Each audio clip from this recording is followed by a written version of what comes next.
इस संसार की रचना कैसे हुई और कैसे इसका संचालन हो रहा है और कैसे इसके विलय हो जाएगा, इस संबंध में पुराणों में विस्तार से उल्लेख मिलता है। जब जब पृथ्वी पर प्रलय आता है, भगवान विष्णु अवतरित होते हैं। पहली बार जब जल प्रलय आया तो प्रभु मत्स्य अवतार में अवतरित हुए और कलयुग के अंत में जब महाप्रलय होगा तब कल की अवतार में अवतरित होंगे। इस दुनिया का परम सत्य यह है कि जिस चीज का जन्म हुआ है वो कभी ना कभी नष्ट होगी। इंसान, जानवर, पेड़ पौधे, प्रकृति की अन्य वस्तुओं के साथ ऐसा ही होगा। ये बात हमारी धरती के लिए भी सच है। जिस प्रकार धरती का निर्माण हुआ उसी प्रकार इसका अंत होगा। पर क्या आपने कभी सोचा है कि वो दिन कब आएगा? धरती का आखिरी दिन कब होगा और क्या उस दिन को देखने के लिए इंसान जीवित रहेंगे?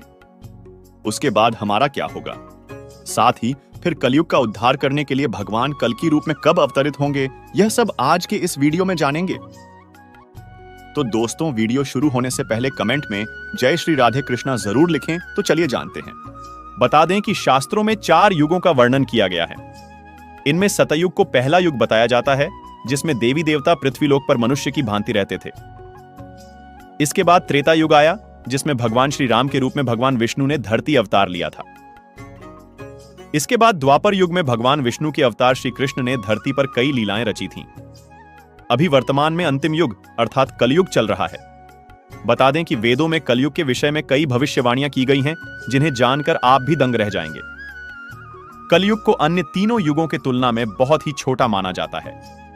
साथ ही बताया गया है कि इस युग की अवधि करीब 4,32,000 मानव वर्ष है। इस युग में पाप और अंधकार अपने चरम रहता है और देवता, राक्षस आदि नहीं दिखाई देते हैं। कलयुग में मनुष्यों को ही श्रेष्ठ माना जाता है, जो यहां जन्म से मरण तक की यात्रा करते हैं। पुराणों में यहां तक बताया गया है कि कलयुग में अच्छे लोग कम और बुराइयां चरम पर रहती हैं। इस युग में एक मनुष्य की आयु मात्र 100 वर्ष है। जानकारी के लिए बता दें कि कलयुग को शुरू हुए अभी 55,000 वर्ष ही हुए हैं। विष्णु पुराण में बताया गया है कि कलयुग की अवधि जैसे कम होती रहेगी, वैसे वैसे मनुष्य के रहन सहन पर भी बदलाव आएगा।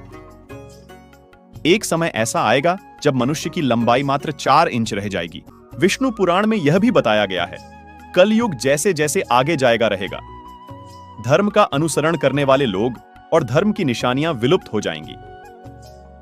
कलयुग का वर्णन करते हुए श्री कृष्ण कहते हैं कि कलयुग में ऐसे लोगों का राज्य होगा जो दोनों ओर से शोषण करेंगे, बोलेंगे कुछ और करेंगे कुछ, मन में कुछ और कर्म में कुछ। ऐसे ही लोगों का राज्य होगा। इसी प्रकार कलयुग में ऐसे लोग रहेंगे जो महान ज्ञानी और ध्यानी कहलाएंगे। वे ज्ञान की चर्चा तो करेंगे, लेकिन उनके आचरण राक्षसी होंगे।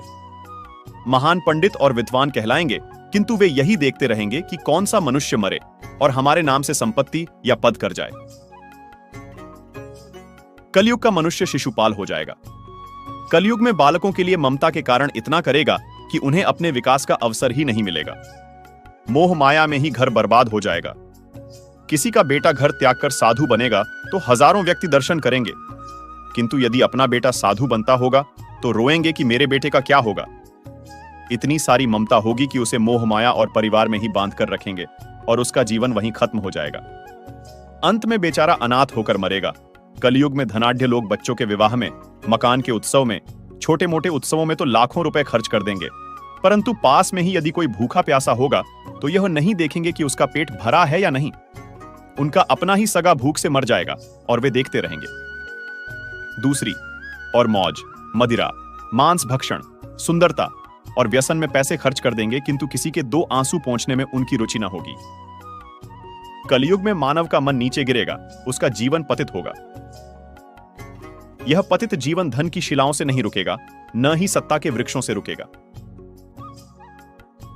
किंतु हरि नाम के एक छोटे से पौधे से, हरि कीर्तन के एक छोटे से पौधे से मनुष्य जीवन का पतन होना रुक जाएगा।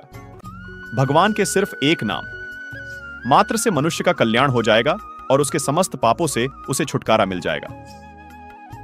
पुराणों में लिखा है कि जो व्यक्ति संगठन या समाज वेद विरुद्ध आचरण कर भारत की धार्मिक और सांस्कृतिक एकता को खंडित करेगा, उसका आने वाले समय में समूल नाश हो जाएगा। पुराणकार मानते हैं कि जैसे जैसे कलयुग आगे जाएगा, वैसे वैसे भारत की गद्दी पर वेद विरोधी लोगों का शासन होने लगेगा।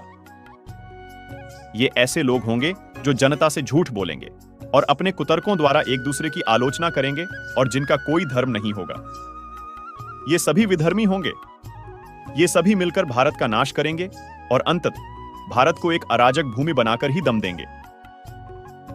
ज्यों-ज्यों घोर कलयुग आता जाएगा त्यों-त्यों सौराष्ट्र, अवंती, अधीर, शूर, अर्बुद और मालव देश के ब्राह्मणगण संस्कार शून्य हो जाएंगे तथा राजा लोग भी शूद्र तुल्य हो जाएंगे। अपनी तुच्छ बुद्धि को ही शाश्वत समझकर कुछ मूर्ख ईश्वर की तथा धर्म ग्रंथों की प्रामाणिकता मांगने का दुस्साहस करेंगे। इसका अर्थ है कि उनके पाप जोर मार रहे हैं। जब सभी वेदों को छोड़कर संस्कार शून्य हो जाएंगे, तब सिंधु तट, चंद्रभाग का तटवर्ती प्रदेश, कौंतीपुरी और कश्मीर मंडल पर प्राय शूद्रों का संस्कार, ब्रह्म तेज से हीन नाम मात्र के द्विजों का और म्लेच्छों का राज होगा। सबके सब राजा, राजनेता आचार विचार में म्लेच्छप्राय होंगे। वे सब एक ही समय में भिन्न भिन्न प्रांतों में राज करेंगे।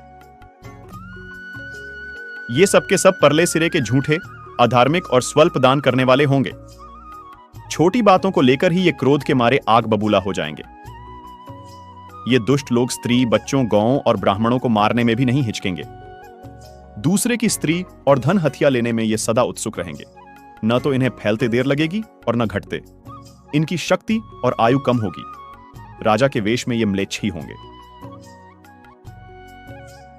वे लूट खसोट कर अपनी प्रजा का खून चूसेंगे।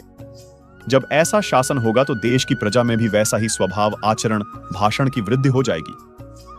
राजा लोग तो उनका शोषण करेंगे ही, आपस में वे भी एक दूसरे को उत्पीड़ित करेंगे और अंततः सबके सब नष्ट हो जाएंगे। यह सारी बातें भागवत पुराण में लिखी गई हैं। भविष्योत्तर पुराण के अनुसार ब्रह्मा जी ने कहा, हे नारद, भयंकर कलयुग के आने पर मनुष्य का आचरण दुष्ट हो जाएगा और योगी भी दुष्ट चित्त वाले होंगे। संसार में परस्पर विरोध फैल जाएगा। द्विज, ब्राह्मण, क्षत्रिय, वैश्य दुष्ट कर्म करने वाले होंगे और विशेषकर राजाओं में चरित्रहीनता आ जाएगी। देश देश और गांव गांव में कष्ट बढ़ जाएंगे। संतजन दुखी होंगे। अपने धर्म को छोड़कर लोग दूसरे धर्म का आश्रय लेंगे। देवताओं का देवत्व भी नष्ट हो जाएगा और उनका आशीर्वाद भी नहीं रहेगा। मनुष्यों की बुद्धि धर्म से विपरीत हो जाएगी और पृथ्वी पर म्लेच्छों के राज्य का विस्तार हो जाएगा। महर्षि व्यास जी के अनुसार कलयुग में मनुष्यों में वर्ण और आश्रम संबंधी प्रवृत्ति नहीं होगी। वेदों का पालन कोई नहीं करेगा। कलयुग में विवाह को धर्म नहीं माना जाएगा। शिष्य गुरु के अधीन नहीं रहेंगे। पुत्र भी अपने धर्म का पालन नहीं करेंगे। कोई किसी कुल में पैदा ही क्यों ना हुआ, जो बलवान होगा वही कलयुग में सबका स्वामी होगा। सभी वर्णों के लोग कन्या बेचकर निर्वाह करेंगे। कलयुग में जो भी किसी का वचन होगा वही शास्त्र माना जाएगा। कलयुग में मामूली से धन से मनुष्यों में बहुत ही घमंड होगा। स्त्रियों को अपने केशों पर ही रूपवती होने का गर्व होगा। कलयुग में स्त्रियां धनहीन पति को त्याग देंगी। उस समय धनवान पुरुष ही स्त्रियों का स्वामी होगा। जो अधिक देगा उसे ही मनुष्य अपना स्वामी मानेंगे। उस समय लोग प्रभुता के ही कारण संबंध रखेंगे। धनराशि घर बनाने में ही समाप्त हो जाएगी। इससे दान पुण्य के काम नहीं होंगे और बुद्धि धन के संग्रह में ही लगी रहेगी। सारा धन उपभोग में ही समाप्त हो जाएगा। कलयुग की स्त्रियां अपनी इच्छा के अनुसार आचरण करेंगी। हाव भाव विलास में ही उनका मन लगा रहेगा। अन्याय से धन पैदा करने वाले पुरुषों में उनकी आसक्ति होगी। कलयुग में सब लोग सदा सबके लिए समानता का दावा करेंगे। कलयुग की प्रजा बाढ़ और सूखे के भय से व्याकुल रहेगी। सबके नेत्र आकाश की ओर लगे रहेंगे। वर्षा न होने से मनुष्य तपस्वी लोगों की तरह फल मूल व पत्ते खाकर और कितने ही आत्मघात कर लेंगे। कलयुग में सदा अकाल ही पड़ ढहता रहेगा। सब लोग हमेशा किसी न किसी कलेशों से घिरे रहेंगे। किसी किसी तो मामूली सुख भी मिल जाएगा। सब लोग बिना स्नान करे ही भोजन करेंगे। देव पूजा, अतिथि सत्कार, श्राद्ध और तर्पण की क्रिया कोई नहीं करेगा। कलयुग की स्त्रियां लोभी, नाटी, अधिक खाने वाली और मंद भाग्य वाली होंगी। गुरुजनों और पति की आज्ञा का पालन नहीं करेंगी तथा पर्दे के भीतर भी नहीं रहेंगी। अपना ही पेट पालेंगी, क्रोध में भरी रहेंगी। देह शुद्धि की ओर ध्यान नहीं देंगी तथा असत्य और कटु वचन बोलेंगी। इतना ही नहीं, वे दुराचारी पुरुषों से मिलने की अभिलाषा करेंगी। ब्रह्मचारी लोग वेदों में कहे गए व्रत का पालन किए बिना ही वेदाध्यापन करेंगे। गृहस्थ पुरुष न तो हवन करेंगे न ही सत्पात्र को उचित दान देंगे। वनों में रहने वाले वन के कंद मूल आदि से निर्वाह न करके ग्रामीण आहार का संग्रह करेंगे और सन्यासी भी मित्र आदि के स्नेह बंधन में बंधे रहेंगे। कलयुग आने पर राजा प्रजा की रक्षा न करके बल्कि करके बहाने प्रजा के ही धन का अपहरण करेंगे। अधम मनुष्य संस्कारहीन होते हुए भी पाखंड का सहारा लेकर लोगों ठगने का काम करेंगे। उस समय पाखंड की अधिकता और अधर्म की वृद्धि होने से लोगों की आयु कम होती चली जाएगी। उस समय 5, 6 अथवा 7 वर्ष की स्त्री और 8, 9 या 10 वर्ष के पुरुषों से ही संतान होने लगेंगी। घोर कलयुग आने पर मनुष्य 20 वर्ष तक भी जीवित नहीं रहेंगे। उस समय लोग मंद बुद्धि, व्यर्थ के चिन्ह धारण करने वाले, बुरी सोच वाले होंगे। लोग आरण चुकाए बिना ही सब कुछ छीन लेंगे तथा जिसका शास्त्र में कहीं विधान नहीं है, ऐसे यज्ञों का अनुष्ठान होगा। मनुष्य अपने को ही पंडित समझेंगे और बिना प्रमाण के ही सब कार्य करेंगे। तारों की ज्योति फीकी हो जाएगी, 10 दिशाएं विपरीत होंगी। पुत्र पिता को तथा बहुएं सास को काम करने भेजेंगी। कलयुग में समय के साथ साथ मनुष्य वर्तमान पर विश्वास करने वाले, शास्त्र ज्ञान से रहित, दंभी और अज्ञानी होंगे। जब जगत के लोह सर्वभक्षी हो जाएं, स्वयं ही आत्मरक्षा के लिए विवश हो जाएंगे, उनकी रक्षा करने में असमर्थ हो जाएंगे, तब मनुष्यों में क्रोध लोभ की अधिकता हो जाएगी। कलयुग के अंत के समय भयंकर युद्ध होंगे, भारी वर्षा, प्रचंड आंधी और जोरों की गर्मी पड़ेगी। लोग खेती काट लेंगे, सामान चुरा लेंगे, पानी पीने का सामान और पेटियां भी चुरा ले जाएंगे। चोर अपने ही जैसे चोरों की संपत्ति चुराने लगेंगे। हत्यारों की भी हत्या होने लगेगी। चोरों से चोरों का नाश हो जाने के कारण जनता का कल्याण होगा। युगांत काल में मनुष्यों की आयु अधिक से अधिक 30 वर्ष की होगी। श्रीमद् भागवत के 12 स्कंध में कलयुग के धर्म के अंतर्गत श्री सुखदेव जी परीक्षित जी से कहते हैं, ज्यों ज्यों घोर कलयुग आता जाएगा, त्यों त्यों उत्तरोत्तर धर्म, सत्य, पवित्रता, क्षमा, दया, आयु, बल और स्मरण शक्ति का लोप होता जाएगा। अर्थात लोगों की आयु भी कम होती जाएगी जब कलिकाल बढ़ता चला जाएगा। कलयुग के अंत में जिस समय कल की अवतार अवतरित होंगे, उस समय मनुष्य की परम आयु केवल 20 या 30 वर्ष होगी। जिस समय कल की अवतार आएंगे, चारों वर्णों के लोग क्षुद्रों, बोने के समान हो जाएंगे। गौएं भी बकरियों की तरह छोटी छोटी और कम दूध देने वाली हो जाएगी। कलयुग के अंत में संसार की ऐसी दशा होगी कि अन्न नहीं उगेगा। लोग मछली मांस ही खाएंगे और बकरियों का दूध पिएंगे।